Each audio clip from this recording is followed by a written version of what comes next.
জয় মা বলে জয় গুরুদেব। নমস্কার। অ্যাস্ট্রো রাশি সকলকে স্বাগত জানাই। আশা করি সকলে ভালো আছেন। আজ আবার মান্থলি রাশিফল নিয়ে আলোচনা করব এবং আজকে আলোচনা করব ২০২৫ জানুয়ারি মাস কেমন যেতে চলেছে মকর রাশির জাতক বা জাতিকাদের সেই নিয়ে। শুরুতেই বলব এই আলোচনা আপনাদের জীবনে ৪০ থেকে ৫০ ভাগ ফলিত হবে। কেউ দয়া করে ভাববেন না এটা আপনাদের জীবনে 100% ফলিত হতে চলেছে।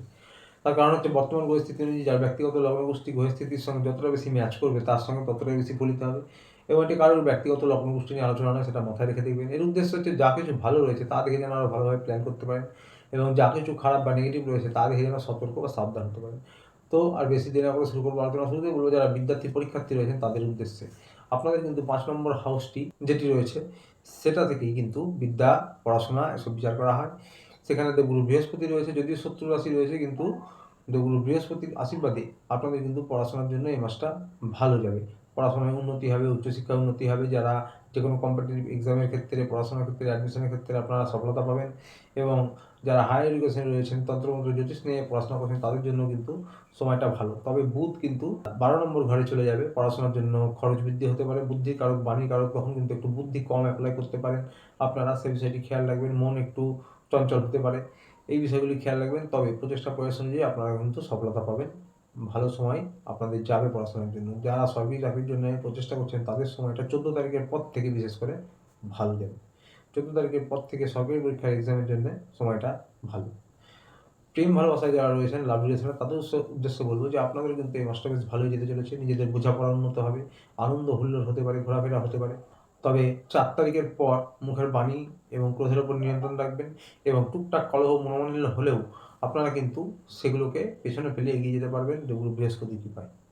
হাজব্যান্ড ওয়াইফ যারা রয়েছেন তাদের উদ্দেশ্যে বলবো যে আপনাদের কিন্তু একটু এই মাসটা বেশ কলহ মনোমালিন্য এই নিয়ে কাটবে।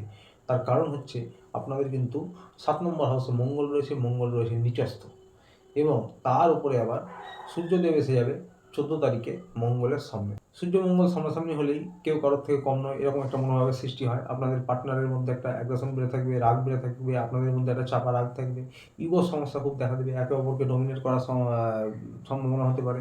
এই বিষয়গুলি খেয়াল রাখবেন। তবে আপনারা কিন্তু কর্মজীবনে একটু কর্মব্যস্ত হয়ে পড়বেন।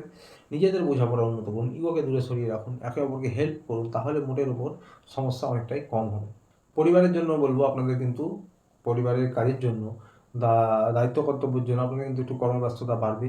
তবে ২১ তারিখ থেকে বিবাহিত জীবনে এবং পরিবারের জন্য সময়টা মোটের ওপর একটু ভালো যাবে। ২১ তারিখ থেকে সেটা হবে। তো পরিবারের সদস্যদের সঙ্গে সম্পর্ক উন্নত করুন। শ্বশুর শাশুড়ি, বাবা মা যারা রয়েছে তাদের স্বাস্থ্যের খেয়াল রাখুন। পরিবারের কেনাকাটা, ঘোরাফেরা, আনন্দ হুল্লোড়ও কিন্তু হতে পারে। তবে মনোমালিন্য, টুকটাক অশান্তিও হতে পারে। ব্যবসা বাণিজ্য, সরকারি বেসরকারি চাকরি যারা করছেন তাদের উদ্দেশ্যে বলবো যে আপনাদের কিন্তু ৫ নম্বর হাউসে দেবগুরু বৃহস্পতি রয়েছে এবং আপনাদের দেবগুরু বৃহস্পতি ৯ নম্বর হাউস ভাগ্যস্থানে দৃষ্টি দিচ্ছে, প্লাস 11th হাউস লাভ ভাব বা সাকসেসের হাউসে দৃষ্টি দিচ্ছে। সাকসেসের হাউসে বুধ থাকবেন ৪ তারিখ পর্যন্ত, তারপর ১২ নম্বর হাউসে চলে যাবেন এবং আপনাদের যে ১০ নম্বর কর্মস্থানের যে অধিপতি সে কিন্তু ২ নম্বর হাউসে রয়েছে। শনি এবং শুক্র একসঙ্গে রয়েছে। শুক্রদেব শনি ঘরে রয়েছে, অর্থস্থানে রয়েছে। তো বুঝতেই পারছেন পয়সা রোজগারের জন্য, নতুন কিছু শুরু করার জন্য বা যারা সরকারি বেসরকারি চাকরি করেন সেই চাকরির জায়গায় প্রমোশন, পদোন্নতির জন্য আপনাদের এই মাসটা অত্যন্ত ভালো। ব্যবসায়ীদের জন্য বলবো ব্যবসার প্রচার প্রসার হবে, ব্যবসায় অর্থনৈতিক পরিকাঠামো ভালো হবে এবং টাকার ফ্লোইংও ভালো থাকবে। তবে বড় কোনো ডিসিশন নিয়ে ব্যবসায়ী যারা রয়েছেন বড় কোনো সিদ্ধান্ত নিয়ে, পার্টনারশিপে বড় কোনো ব্যবসা, বড় কোনো ডিল, এই সমস্ত কিছু বড় সিদ্ধান্ত নিলে আপনাদের কিন্তু ৫ তারিখ থেকে ২৪ তারিখ পর্যন্ত এই সময়ের পরে বা আগে করা ভালো। অর্থাৎ ১ থেকে ৪ তারিখের মধ্যে করা খুব ভালো। তা না হলে ২৪ তারিখের থেকে মাসের শেষ এই সময়টা ভালো। মাঝে কোনো বড় সিদ্ধান্ত না নেওয়াই ভালো, কারণ ভুল হতে পারে বা হঠকারী সিদ্ধান্ত নিতে পারেন।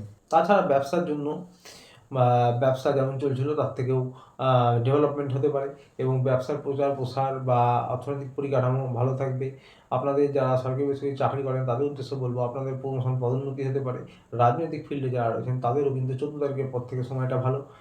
সরকারি চাকরির জন্য এবং সরকারি চাকরির পরীক্ষা যারা দিচ্ছেন তাদের কিন্তু ১৪ তারিখের পর থেকে সময়টা ভালো। আপনারা পরিশ্রম প্রয়াস অনুযায়ী লাভ পাবেন। তবে আপনাদের জন্য বলবো যারা লটারি বা শেয়ার মার্কেটে ট্রাই করছেন আপনারা কিন্তু ১৪ তারিখের পর থেকে সময়টা বিশেষভাবে ভালো পাবেন। যারা রাজনৈতিক ফিল্ডে রয়েছেন তারাও কিন্তু ১৪ তারিখের পর থেকে সময়টা বিশেষভাবে ভালো পাবেন। তো অর্থনৈতিক পরিকাঠামো ভালো থাকবে, টাকার ফ্লোইং মোটামুটি ভালোই থাকবে আপনাদের এই মাসটা। ব্যবসার জন্য, সরকারি বেসরকারি চাকরি যারা করেন সব ক্ষেত্রেই কিন্তু মোটের উপর আপনার 80% ভালো সফলতা পাবেন। আগেও বলেছি যাদের ব্যক্তিগত লগ্ন গোষ্ঠীতে কোনো সমস্যা রয়েছে তাদের ক্ষেত্রে কিন্তু বিষয়টা আলাদা। স্বাস্থ্য নিয়ে বলবো যে 12 নম্বরে কিন্তু সূর্য এবং আপনাদের বুধও এসে যাবে 4 তারিখের পর 12 নম্বরে। এখানে সূর্যদেব থাকবেন 14 তারিখ পর্যন্ত। ওদিকে আবার 8 নম্বর হাউস যেটা, সেই 8 নম্বর হাউসের অধিপতিও সূর্যদেব। তো হাড়ের সমস্যা, বুকজনিত কোনো সমস্যা এগুলো হতে পারে, স্কিন সমস্যা, অ্যালার্জি, ইনফেকশান এগুলো হতে পারে।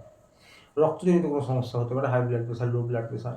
প্রতিকার নিয়ে বলবো যারা মকর রাশির জাতক বা জাতিকা রয়েছেন, প্রত্যেক শনিবার শনি মন্দিরে গিয়ে পুজো দিতে পারেন এবং মাসে যে কোনো একদিন বজরংবলী মন্দিরে গিয়ে পুজো দিতে পারেন। বাড়িতে প্রত্যহ হনুমান চালিসা পাঠ করতে পারেন, অত্যন্ত ভালো প্রতিকার হবে।